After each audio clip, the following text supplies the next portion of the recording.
Hello everyone, my name is Amol More and welcome to our channel Solution to Black Book. Now today we have gathered here to discuss a very important topic, that is MST CET Maths chapter wise weightage. So here we are going to discuss the chapter wise weightage of the section Maths. तो देखिए CET की exam में physics, chemistry और maths ये exams होती है. Physics होता है 50 मार्क का, केमिस्ट्री होता है 50 मार्क का और मैथ्स होता है 100 मार्क का. तो आज हम मैथ्स डिस्कस करने वाले हैं. तो ये वीडियो देखने से पहले पॉज कर दीजिए एंड जाके पेन एंड पेपर ज़रूर लेके आइए, बिकॉज आपको बहुत इंपॉर्टेंट चीज़ें लिखवानी है मुझे. ठीक है, तो पहले पॉज कीजिए और पेन पेपर लेके आइए. तो हम स्टार्ट करते हैं. तो देखो यहाँ पे मैथ्स का जो पार्ट रहेगा वो कुछ पार्ट 11th वाला आने वाला है एंड कुछ पार्ट 12th वाला आने वाला है. तो 11th का वेटेज अगर हम देखें तो वो लगभग 35 से 40 तक का वेटेज रहेगा. टोटल मैथ्स में 50 क्वेश्चंस आने वाले हैं, 50 क्वेश्चंस. हर क्वेश्चन को 2 मार्क्स है, तो वो मिलके हो जाते हैं 100 मार्क्स. ओके, तो इसमें 11th का जो कुछ पार्ट है वो डिसाइडेड है ऑलरेडी अपने महाराष्ट्र बोर्ड से. तो हम क्या करेंगे, पहले 11th का पार्ट डिटेल में डिस्कस कर लेते हैं. मैं आपको ये भी बताऊंगा कौन से चैप्टर में से कितने इंपॉर्टेंट क्वेश्चंस आ सकते हैं, आपको कौन से क्वेश्चन करने चाहिए, कौन सा चैप्टर आपको स्किप करना चाहिए अगर आपको जमता नहीं, कौन से चैप्टर पे आपने ज़्यादा जोर देना चाहिए. ये सब मैं आपको डिटेल में बताने वाला हूँ. तो एक काम करिए, लिखना शुरू कर दीजिए. ओके, तो 11th का जो पार्ट है उसमें से जो पहला चैप्टर है आपका वो है sets, relations and functions. Okay, तो ये बहुत ही इम्पॉर्टेंट टॉपिक है. इसके ऊपर कितने क्वेश्चंस आने वाले हैं, तो इसके ऊपर मिनिमम आप 2 से 3 क्वेश्चन पकड़ के चलिए कि एग्ज़ाम में आएंगे. मिनिमम 2 क्वेश्चन पक्का आएंगे. तो मैं हर जगह मिनिमम वेटेज लिखने वाला हूँ. ठीक है, मेरे हिसाब से जो कि अपना जो वेटेज है वो स्टडी करने के बाद इसके ऊपर मिनिमम 2 क्वेश्चंस आएंगे. तो इसका मार्क कितना हो गया बेटा, 4 मार्क्स हो गया. ठीक है, अब जब मैं मिनिमम बोलता हूँ, अगर बोलता हूँ 2 से 3 आएंगे, इसका मतलब 3 भी आ सकते हैं. इसका मतलब क्या, वो किसी दूसरे चैप्टर के साथ कंबाइन होके आ सकता है. ये आपको पता होना चाहिए. ठीक है, ओके. अभी आगे बढ़ते हैं. तो इसमें से कौन से क्वेश्चंस आ सकते हैं वो हमें देखना पड़ेगा. तो देखते हैं इसमें से कौन से क्वेश्चंस आते हैं. तो देखो, सबसे पहली चीज़ आपको सेट्स में से एक वेन डायग्राम का क्वेश्चन आएगा. मतलब बता देता हूँ, देखो वेन डायग्राम आपको बनानी आनी चाहिए. ठीक है, वेन डायग्राम में क्वेश्चन कैसा आएगा, 10 लोग फलाना पीते हैं, 15 लोग ढिमकाना पीते हैं. तो आप पता करिए कि कितने लोग फलाना फलाना पीते हैं, मतलब इन शॉर्ट, या फिर कितने लोग बोथ फलाना एंड ढिमकाना पीते हैं, something like that, which are very easy questions. तो आप वेन डायग्राम वाले क्वेश्चंस ज़रूर करना. ओके, फिर रिलेशन में से जो क्वेश्चंस आएंगे वो थोड़े आसान क्वेश्चन रहेंगे. रिफ्लेक्सिव, सिमेट्रिक एंड ट्रांजिटिव के ऊपर क्वेश्चन आएंगे. Reflexive, symmetric and transitive and equivalence, इसके ऊपर क्वेश्चन आने वाले हैं. तो ये आप ज़रूर करना. या फिर normal relation, cross product define करना, ए क्रॉस बी, ये वाला पार्ट आपको आ सकता है. Relation from A to B, ये इंपॉर्टेंट पार्ट है. तो सेट्स में जो इंपॉर्टेंट पार्ट है वो है वेन डायग्राम वाला. वेन डायग्राम के सारे क्वेश्चन कीजिए. रिलेशन में reflexive, symmetric, transitive, equivalence relation कीजिए. फंक्शन में क्या आ सकता है, तो देखिए फंक्शन में 1 to 1 वाले क्वेश्चंस एंड ऑन टू वाले क्वेश्चंस आ सकते हैं एंड इनवर्स वाले questions, finding the inverse of a function. तो ये सारे इंपॉर्टेंट क्वेश्चंस है from the chapter of sets, relations and functions, जिसका वेटेज हमने देखा 4 मार्क्स का हो सकता है. फिर आता है next chapter. Next chapter is sequence and series. Okay, तो इसके ऊपर कितने क्वेश्चन आएंगे, तो इसके ऊपर भी आप मिनिमम 2 से 3 क्वेश्चन पकड़ के चलिए. तो वेटेज इसका हो जाएगा 4 मार्क्स, मिनिमम 2 क्वेश्चंस. ओके, इसमें से क्या आ सकता है, तो मैं देखो जो आने वाला हूँ वही बताऊंगा, रियलिस्टिक बताऊंगा. इन्फिनिट जीपी आएगा, इन्फिनिट जीपी का आपका जो फॉर्मूला है वो आएगा, जो कि a/1 - r है। यह आपको पता होना चाहिए, वेरी वेरी इम्पॉर्टेंट, ठीक है। a/1 - r, इसके ऊपर बहुत इंपॉर्टेंट क्वेश्चंस आते हैं।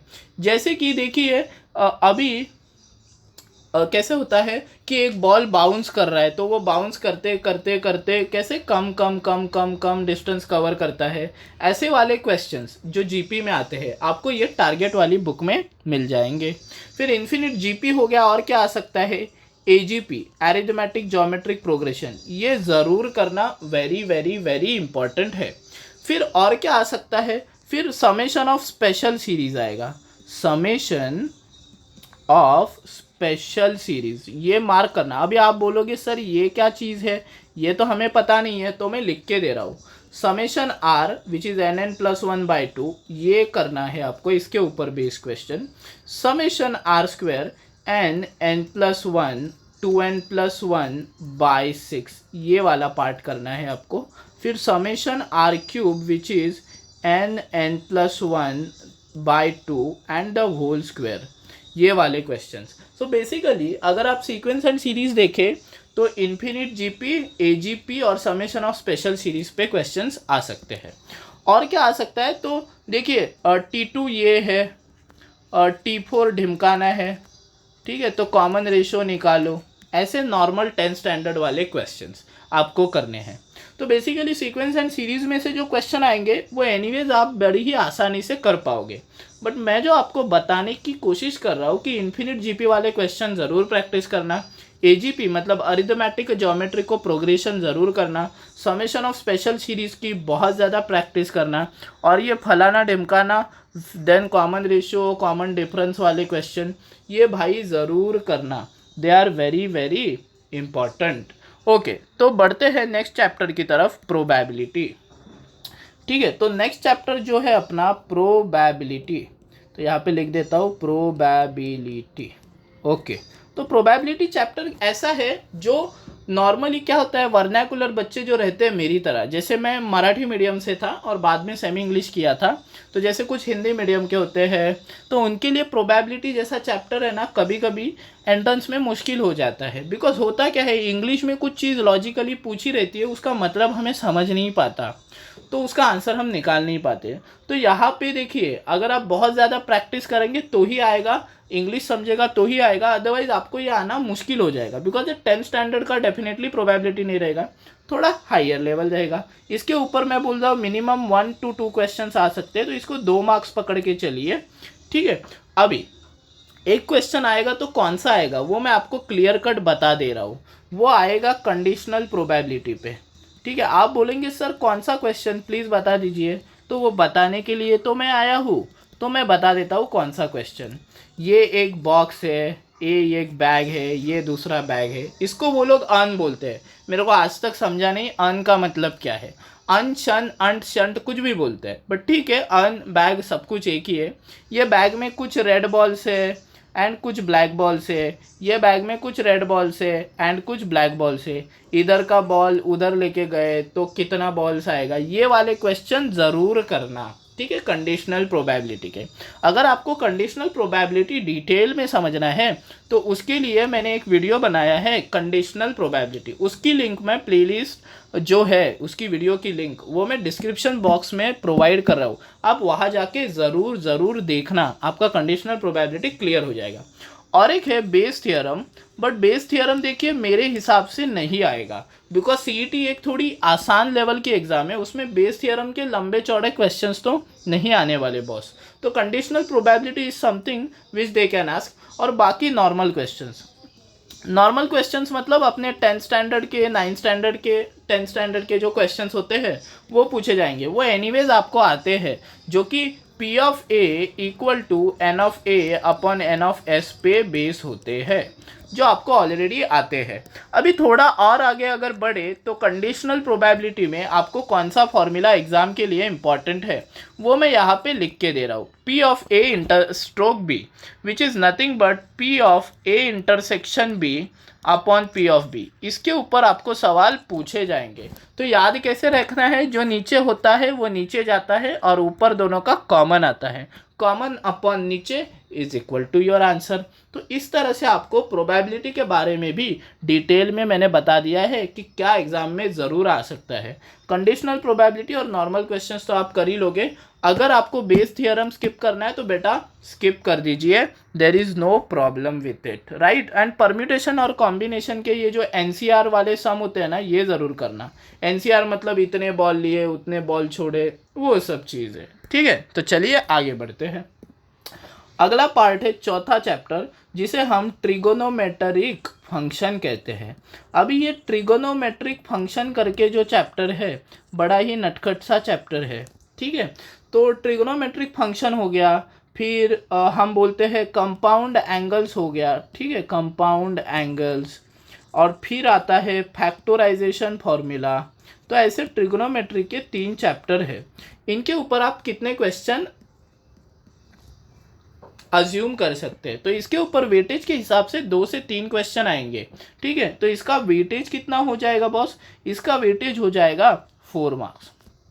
अभी आप बोलेंगे सर हमें फॉर्मूले याद नहीं रखते, तो बेटा उसके लिए कोई हेल्प नहीं कर सकता आपको वो फॉर्मूले डिराइव करने पड़ेंगे, लिखने पड़ेंगे। तो आप एक काम कीजिए, अपनी स्टडी टेबल पे या मिरर पे या जहाँ पे भी लगाने हैं वो फॉर्मूले लगा लो और वो बाय हार्ट कर लो। अगर नहीं हो रहे तो मैं एक आपको हिंट देता हूँ। सपोज ऐसा कुछ क्वेश्चन आया है एग्जाम में, sin raise to 4x plus cos raise to 4x, और इसके ऑप्शंस दिए गए हैं कुछ ऐसे, 1 minus 2 sine cube x cos cube x, और बी ऑप्शन है 1 minus 2 sine square x cos square x, ठीक है। और फिर सी ऑप्शन है 1 plus 2 sine cube x and then cos cube x, and D option है आपका 1 plus 2 sine square x cos square x. तो देखिए यहाँ पे कैसे होता है, आपको ऐसे क्वेश्चन सपोज सॉल्व करना नहीं आ रहा है तो आप x की कुछ वैल्यू अज्यूम कर लो। जैसे सपोज आपने पाई मतलब 180 डिग्री अज्यूम कर लिया, तो आपको क्या करना है, क्वेश्चन में भी 180 डिग्री सब्सटीट्यूट करना है, ऑप्शंस में भी 180 डिग्री सब्सटीट्यूट करना है। सपोज 180 डिग्री सब्सटीट्यूट करके क्वेश्चन का आंसर p आया, तो ऑप्शन में किसी एक का आंसर आपका p अगर आए तो वो आंसर करेक्ट रहेगा। अगर सपोज 2 आंसर सही आए तो आप दूसरी वैल्यू ले लेना, आप ले लेना 90, फिर 90 से देखो इसका आंसर क्यों आया, तो ऑप्शन में भी चेक करना, किसी एक का आंसर क्यों आया तो आपका राइट आंसर हो जाएगा। इसको कहते हैं ऑप्शन एलिमिनेशन मेथड। इस तरह से आप ये कर सकते हैं, ठीक है। अभी मैं आपको देने वाला हूँ कि कौन से फॉर्मूले इस चैप्टर में इंपॉर्टेंट है। तो एक मैंने ट्रिक मेथड आपको बता दी है कि कैसे करनी है, that is option elimination method.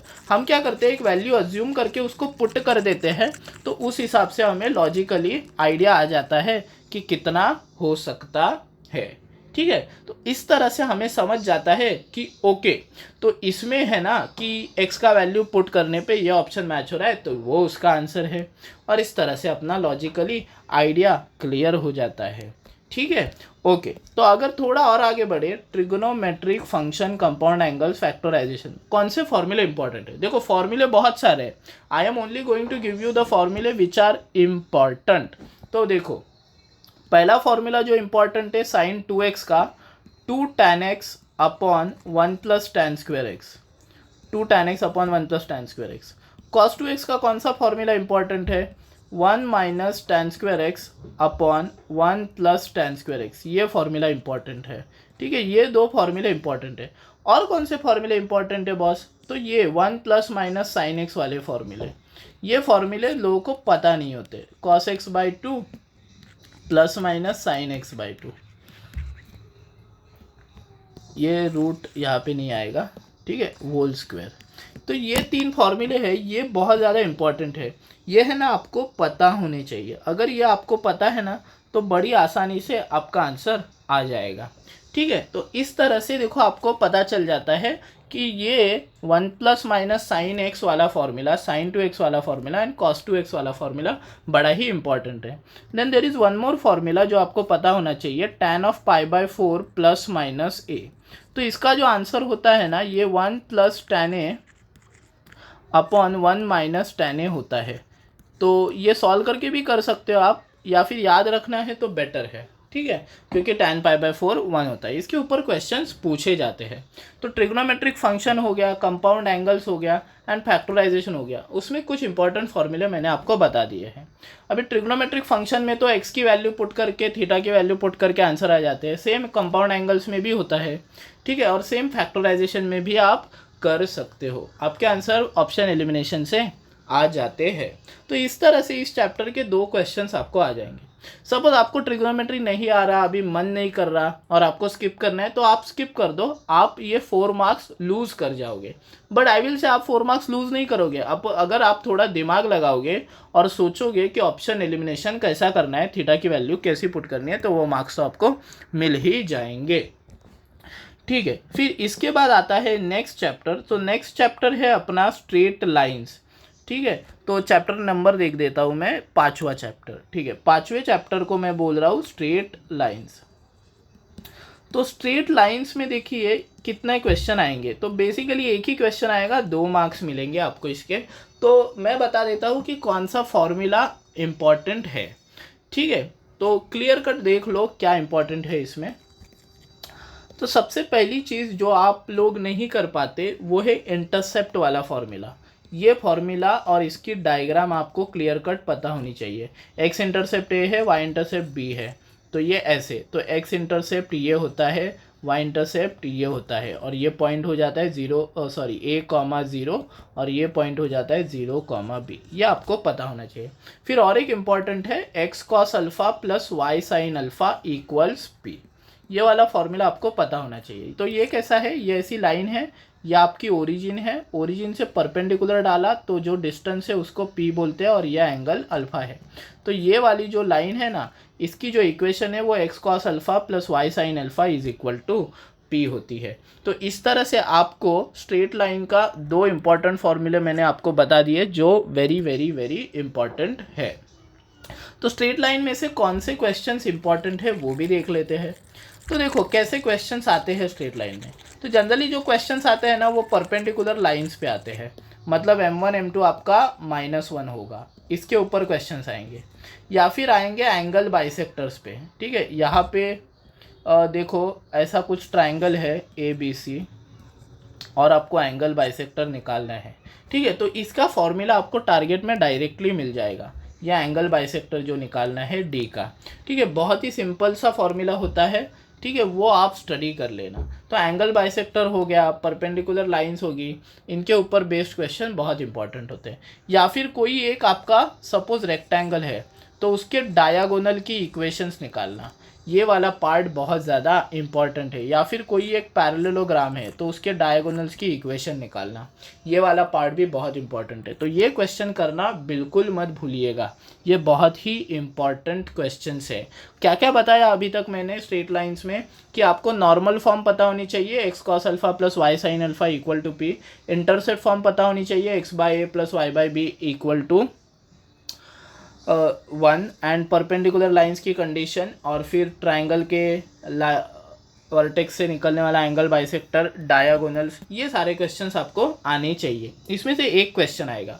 Suppose आपको ये चैप्टर पसंद नहीं, याद नहीं रहता, तो I will say you can skip this chapter. तो अभी तक मैंने स्किप करने को आपको कौन सा चैप्टर बोला है, स्ट्रेट लाइन, अगर आपको आता नहीं तो, ठीक है। अगर आपको आता नहीं तो यू कैन स्किप, बिकॉज एक ही क्वेश्चन है तो इट वोंट मैटर मच। फिर जो अपना छठा चैप्टर है ना, that is circle and conics.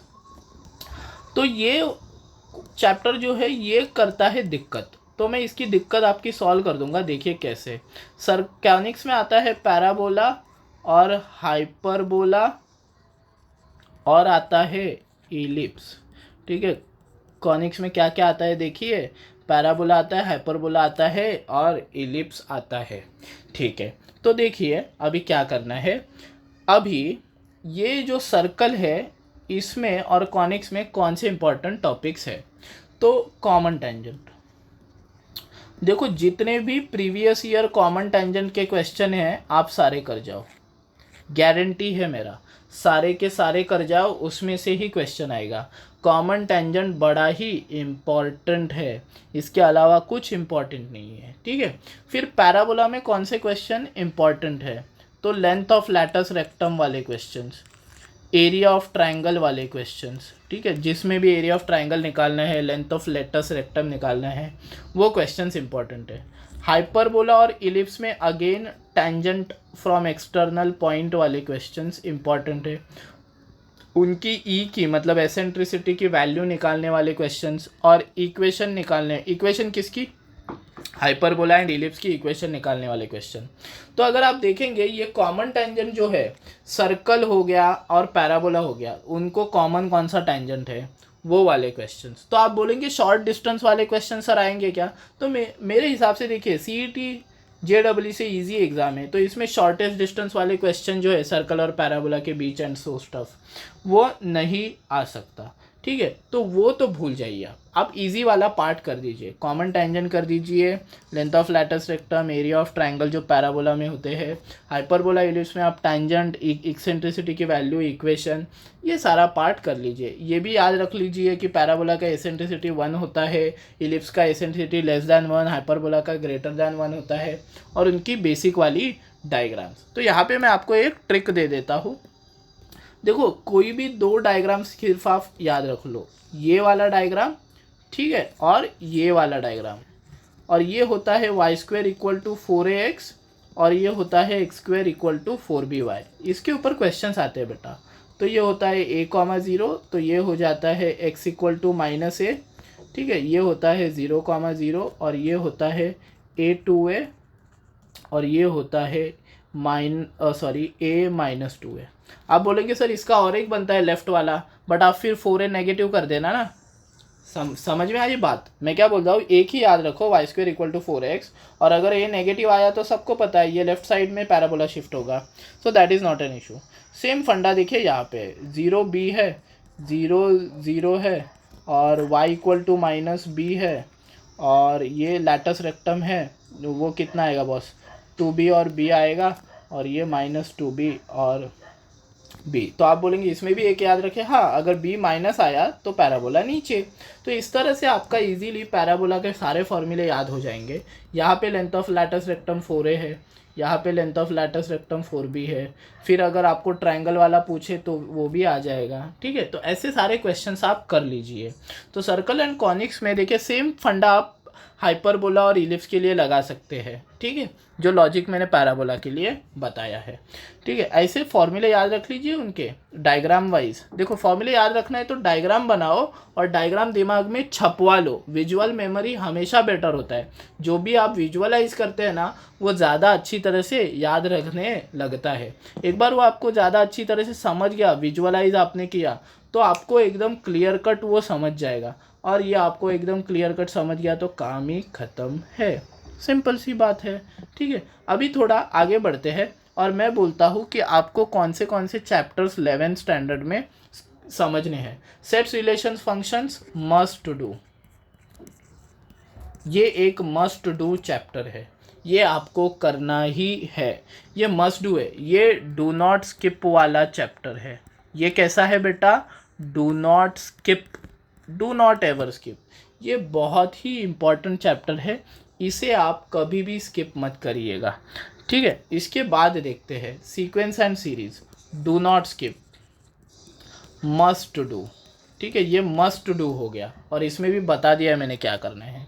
फिर आता है probability, you can skip if you want to, ठीक है। स्किप करना खाली कंडीशनल प्रोबेबिलिटी कर लेना, बाकी अगर आपने कुछ नहीं किया तो भी चलेगा, स्किप कर देना इफ़ यू वांट, खाली कंडीशनल प्रोबेबिलिटी कर लो। फिर आता है ट्रिग्नोमेट्री, यू कैन स्किप, ठीक है, if you want to skip you can skip. खाली मेरे ऑप्शन एलिमिनेशन वाली चीज़ें याद रखना, उससे आपके 2 में से 1 क्वेश्चन तो हो जाएगा, समझ रहे हो। ऐसे बच्चे जिनको कुछ याद नहीं रहता उनके लिए मैं बोल रहा हूँ, you can skip this chapter provided आप ऑप्शन एलिमिनेशन अच्छी तरह से कर रहे हो। तो आप टारगेट में जाके ऑप्शन एलिमिनेशन से कितने क्वेश्चन सॉल्व कर पा रहे हो वो देख लो, और फिर कुछ बेसिक फॉर्मूले याद रख लो, और बाकी if you want to skip you can skip, ठीक है। फिर आता है नेक्स्ट चैप्टर स्ट्रेट लाइंस, तो मैं बोलूँगा इसको स्किप तो मत करो, ठीक है, जो भी बेसिक्स मैंने बताए हैं उतने याद रखो। तो मस्ट डू नहीं बोलूँगा, इसको डू बोलूँगा, I won't say must do, इसको डू बोलूँगा, बिकॉज ये 11th का पार्ट है ना, उतना ज़्यादा इंपॉर्टेंट नहीं है, इसको मैं बोल रहा हूँ do, not must do. Circle and conics, I will say must do, अभी तुम लोग बोलोगे सर मस्ट डू क्यों बोल रहे हो, ये तो मुश्किल है, बट मैंने सारा करने को बोला ही नहीं है। मैंने बोला कॉमन टेंजेंट वाले क्वेश्चन कर लो, उसके लिए तो डायरेक्ट फॉर्मूले है बॉस। फिर मैंने बोला टेंजेंट वाले क्वेश्चन कर लो हाइपरबोला इलिप्स के, उसके लिए भी डायरेक्ट फॉर्मूले याद रख लो। Length of latus rectum, area of triangle के भी डायरेक्ट फॉर्मूले है टारगेट में, वो कर लो। और इक्वेशन वाले क्वेश्चन इतना पार्ट कर लो, आपका काम आसान हो जाएगा। और circle question, circle and conic से आप 2 से 3 क्वेश्चन इमेजिन अज्यूम कर सकते हो, तो 4 मार्क्स आपके यहाँ पे फिक्स हो जाएंगे। ठीक है, तो इस तरह से मैंने सर्कल कॉनिक्स और ये सब बता दिए। तो अभी तक हमने 11th का पूरा पार्ट देखिए, देख लीजिए। तो 11th में से कितने मार्क्स आ रहे हैं वो एक बार देख लेते हैं। ठीक है, तो 11th में से देखिए 4 मार्क्स ये हो गए, फिर हो गए ये 4 8 मार्क्स, और फिर हो गए ये 2 10 मार्क्स, और फिर हो गए ये 4 14 मार्क्स, और फिर हो गए ये 2 16 marks, and then you have this 4 20 marks, right. तो 100 में से देखिए ये जो 20 मार्क्स है, ठीक है, 100 में से 20 मार्क्स मतलब कितना हो गया, 20% हो गया। तो ये जो 20% पोर्शन है 11th का, ये आपका आराम से हो जाएगा। अभी इसके लिए आपको दिन कितने लगाने हैं वो मैं बता देता हूँ। ठीक है, हार्डली 1 वीक लगा दीजिए, 1 वीक में इसे ख़त्म कर दीजिए। 1 वीक, ओके 1 वीक भी मैंने ज़्यादा बोल दिया, 5 डे में ख़त्म कर दीजिए। उसमें आप 12th कुछ मत करना, 11th का ये जो पार्ट है वो 5 डे में ख़त्म कर दीजिए। और जो मस्ट डू टॉपिक्स बोले हैं वो आप ज़रूर करना। Must do topics are needed, उनको करे बिना अपना काम नहीं होगा। तो इस तरह से मैंने हर चैप्टर में से 11th के क्या क्या करना है वो बता दिया है।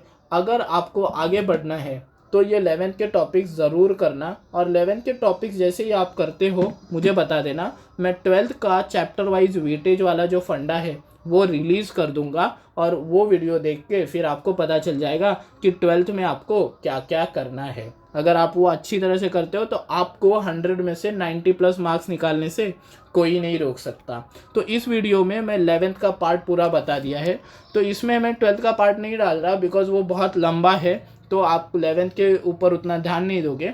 तो ये 11th का जो है मैं आपको चैलेंज दे रहा हूँ 5 दिन का। ठीक है, I am giving you a challenge of 5 days.